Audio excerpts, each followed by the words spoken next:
Hi, Hi, how are you?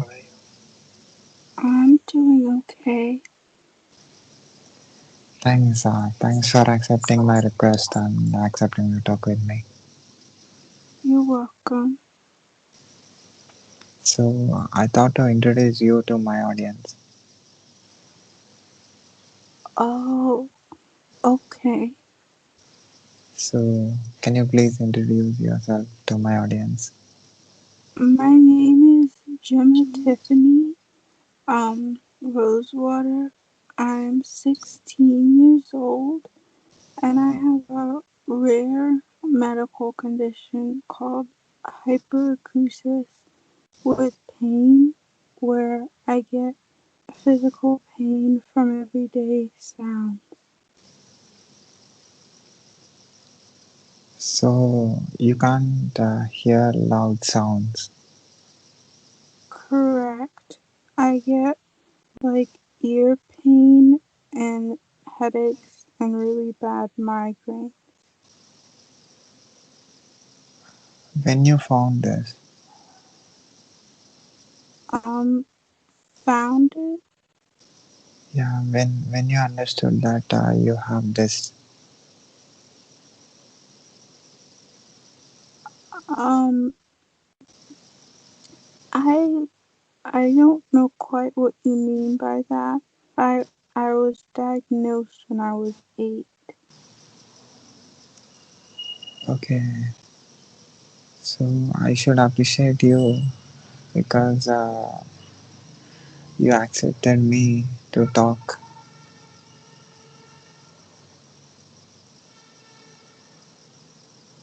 So Yeah. can you tell more about it?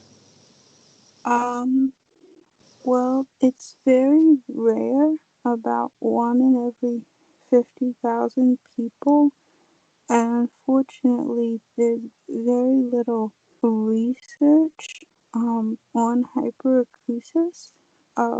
Up until I was around 14, they thought it was psychogenic, and there was little known about the pain.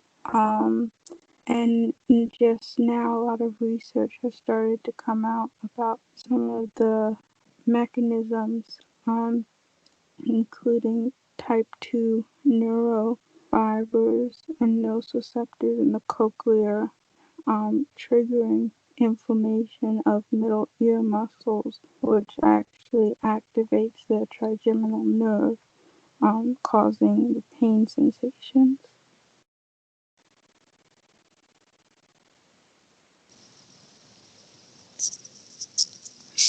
So out of 50,000 people, only one person will get this.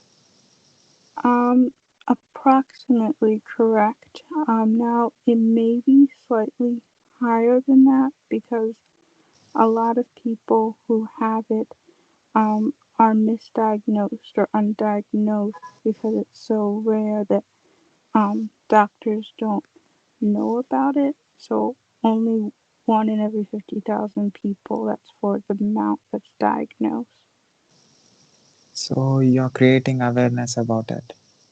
Yes, I'm trying to raise awareness. I work um, in collaboration with the nonprofit organization Hyperacusis Research Limited, which is during the research and science part. And I try to do things um, like interviews, and I have a blog and website that I write, um, and different working with different organizations to try to guest post on their blogs and different things, um, as well as meeting with some of my local members of Congress to inform them about the condition and our Department of Special Education in my county.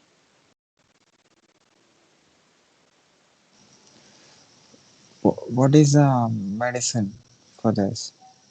Um, Unfortunately, they don't have a medicine or treatment or effective cure. That's what hyperacusis research is trying to learn. They first have to really understand the mechanisms before they can even go about figuring out how to fix them and develop some sort of drug um, for hyperacusis.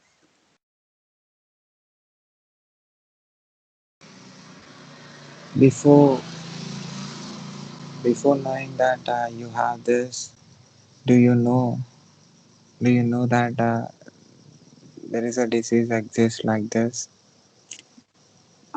No, I absolutely had never heard of it. My parents had never heard of it. I've had it since I was 6, but I didn't get diagnosed until I was 8. I actually don't remember a lot of my life before I've had hyperacusis.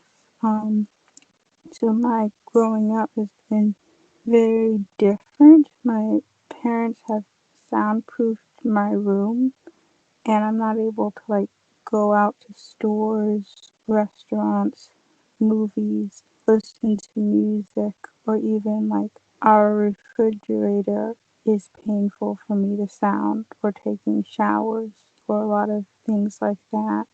Um, but no one had ever heard of it until I got it in my family. So you never came out. Um, Barely. We go to the doctors, and I have to have a lot of special accommodations, be taken into a separate room right away.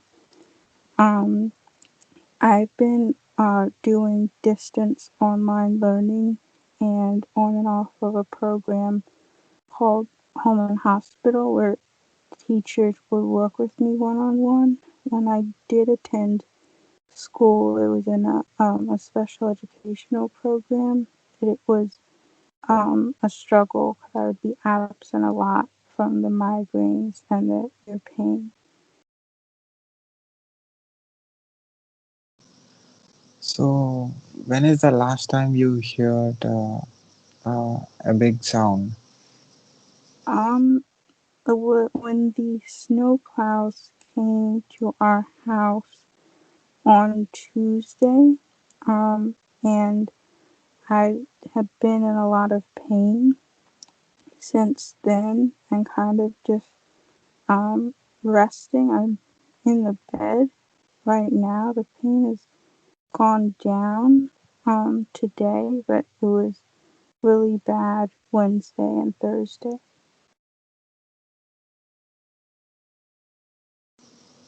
So tell me about your room. My bedroom has been soundproofed with like sound insulating foam covering the part of my wall the that faces the entire outside.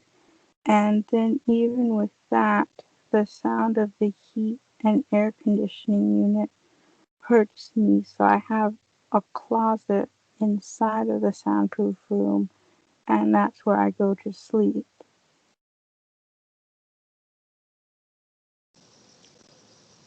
So how you're leading your life with this? Um, well, my mom and dad, they help me with a lot of things that are too loud for me to do at home. Um, like with showers instead, I take baths. I wear hearing protection a lot. Um, I mostly, like I said, don't go out. I keep all of my devices on volume one, and I will use sometimes um, like a closed captions on my cell phone, have it flash for notifications. Um, and then whenever there's any sort of power tools or lawnmowers, my parents take me away.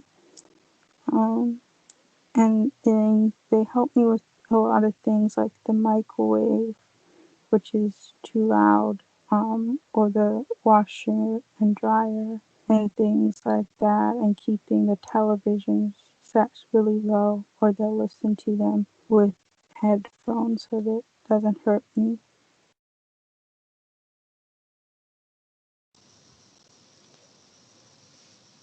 Okay, so you hear music and music and movies. You watch movies.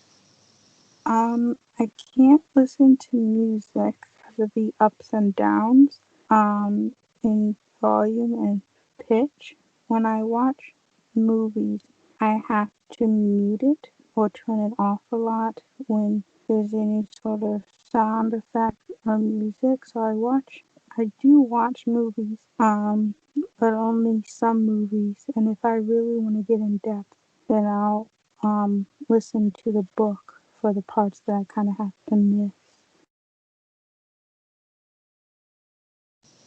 So you're telling that you're telling about this to the world. When did you start telling about this to the world through your blogs? Mm, from I started doing this actually February last year. I was asked if I wanted to give a speech to our county's Department of Special Education.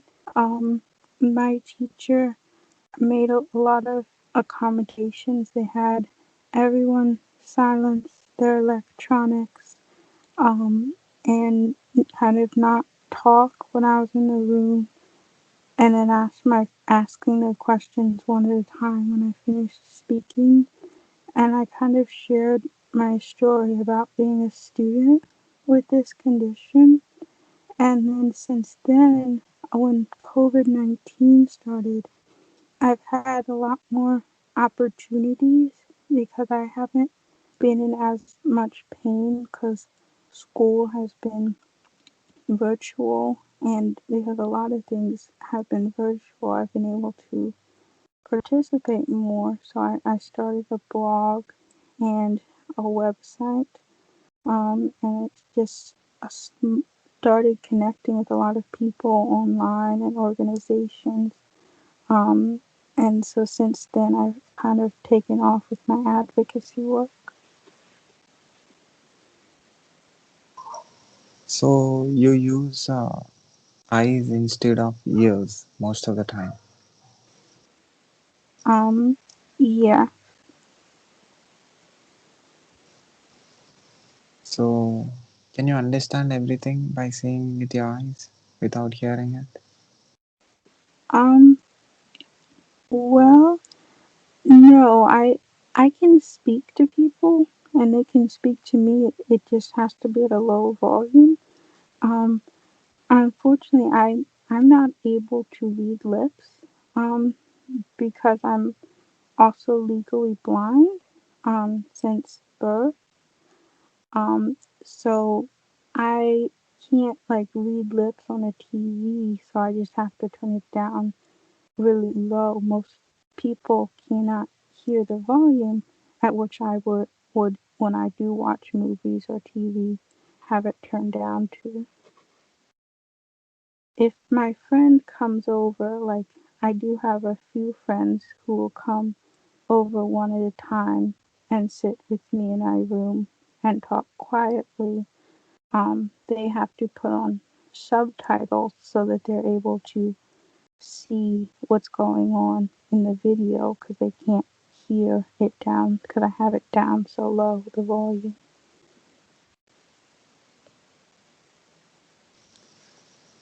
Where do you live? I live in America, in Maryland. So do you remember the last biggest sound that you heard? Um, Biggest sound. Um, I guess my most recent extremely painful experience was when I had to stay in the hospital for 2 days back in December. Um, for them to do monitoring of my epilepsy. Um, I had to stay at Children's Hospital and I was in so much pain they had to give me some medicine intravenously. It didn't help very much, so I was just in a lot of pain afterwards as well. So you don't know what is happening outside your home. Um, Not too much, other than from news I see on the internet and what people, like my mom or grandma or teachers tell me.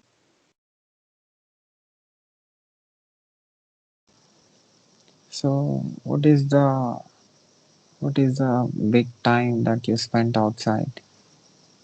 Um, Sometimes on really quiet days, I can go outside for about maybe 10 minutes or so, as long as there aren't any cars um, going by or neighbors talking or dogs barking or anything like that. Um, so I sometimes I can go out for about 10 minutes and kind of in our front yard.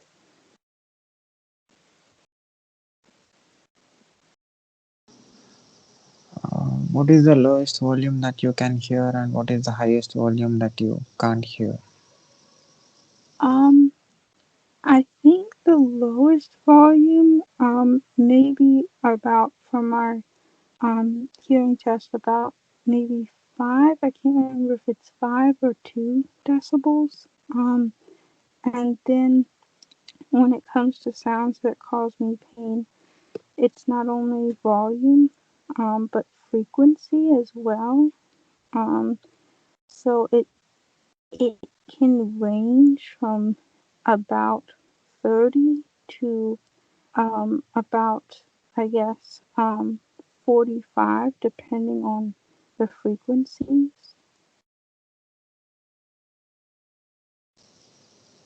So what is the medicine that you take if you get so much pain? They keep switching my pain medicine because they haven't been able to find anything that's extremely effective. The best thing that we can do is find things that actually make the pain um, last for a less amount of time, a shorter amount of time. Um, we just tried a new medicine when the snow plows came called Zoma triptan. Um, and so I'm feeling better than I did Tuesday. Um, so we were not sure if that's an acceptable time for the medicine to kick in, or if my neurologist and parents feel it should kick in sooner than that. So what are your future plans? What do you want to do? I want to be an author and an advocate. I'm currently in the process of working with an editor and publishing consultant for my first novel, Alien Princess, The Mertopian Chronicles, Book 1. They're in the proofreading phase, and then we're going to go into cover design and launch self publishing hopefully in the late spring or early summer. And I have written the rough draft for book 2, and right now I'm writing um, book 3. And I plan after I graduate high school, I want to do, I'm doing high school online. I want to do an online creative writing bachelor's degree.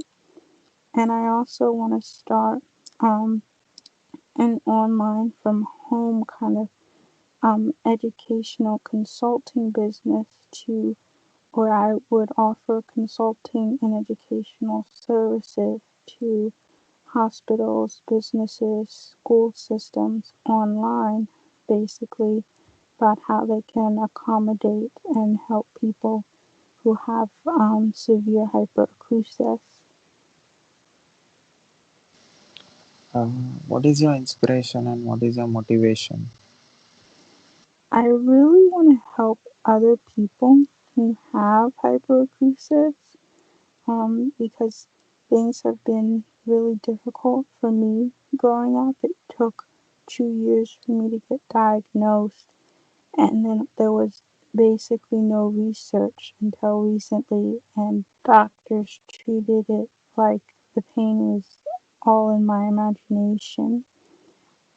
The school system didn't really know how to accommodate me, and in society, there aren't really accommodations for people who have it. So I've kind of been forced to isolate. It's very difficult to get disability supports for the condition, and most people don't know about it. I'm part of a support group, Hyperacusis Support and Research, so I try to offer, um, I guess, connection and suggestions to people who are either recently diagnosed or struggling with the condition and help them try to find different resources and things like that. Who helps you? Well, my mom definitely, and my grandmother. My mom helps me with a lot of things on a day-to-day basis. My grandmother as well, and lets me come over when the landscapers are there. My father, he has a good paying job so that my mom is able to have been a stay at home mom kind of and help me. And then the other big person who has helped me is um, my former teacher of visually impaired students when I was younger because a lot of the doctors and other school staff um, did not recognize the severity that I was in pain due to the lack of the research. And this lady, she had not hyperacusis, but another type of chronic pain condition. And she was the only person back then that I could really relate to and connect with. And so um, she's kind of been supported me through this, and I still stay in contact with her um, to this day. So we're still very close. You know, you are inspiration for a lot of people in the world. Thank you. Yeah, and I feel blessed. I feel great. I feel proud to talk with you. Oh, thank you. I'm understanding the importance of uh, hearing after talking with you. Oh, sharing, you're going to share my story you said I remember on your podcast. I will share everywhere on YouTube, on podcast, on social media, everywhere. Thank you so much. So, how is the sound now? Um, right now it's good. At the moment you've been speaking softly, which I greatly appreciate. This is the first interview in which I'm talking completely with low volume. Oh, And tell me more about hyperacusis. well, uh, well, um, right now, there's research being done through several different institutions, Johns Hopkins here in America. um, and an institute in France as well. I actually reached out to two of the research scientists myself because I wanted to kind of educate like myself on the research that's coming out um, about the condition, and I was very lucky that recently this year we not only got that I got diagnosed when I was 8, but that my mother and I were finally able to find a doctor. She's a neuro-otolaryngologist. She's aware of some of the new research, and she told me she did not think the pain was psychogenic, and she thinks that it's one of those conditions that doctors don't yet fully understand. And it just was such a wonderful feeling to be believed.